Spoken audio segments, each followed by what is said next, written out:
Привет, друзья! Нас довольно часто спрашивали, почему ЗУ-23-2 не применяют против дронов. Установку используют, но против дронов с размахом крыла не менее метра. Российские военнослужащие рассказали про использование на Украине зенитно-артиллерийской установки ЗУ-23-2 для борьбы с дронами.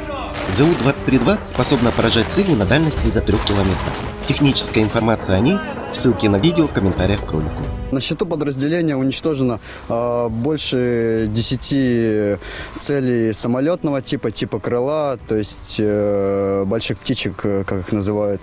Здесь 52 камикадзе. Один человек находится на посту наблюдательном, наблюдает за воздушным пространством. При обнаружении определяет до нее примерно дальность, тип беспилотника. В основном это Валькирия, Фурия, Лелика и летающий глаз, так называемый. Вот как-то вот так вот это все происходит. Вот они сепара. Это вот так происходит. В принципе, наводиться, сопровождать цель несложно. Вместе с зенитчиками на поверхности остались офицеры пресс-службы группировки «Центр». Это они сняли эти кадры. Вижу!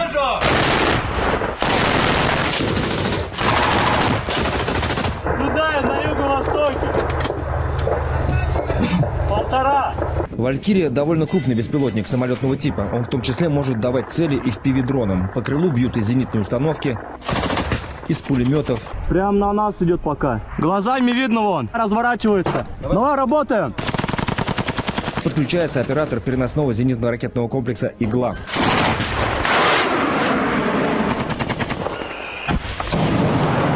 Игла не всегда попадает с первого выстрела. Беспилотники не выделяют столько тепла, как самолеты, но все-таки поражает цель. Вон в облаках. В белых облаках под солнцем, да? Да, правее идет сейчас на северо-запад. Промазали. О, попали? На этом на сегодня все. Друзья, спасибо за просмотр и помощь каналу. Мы осветим все.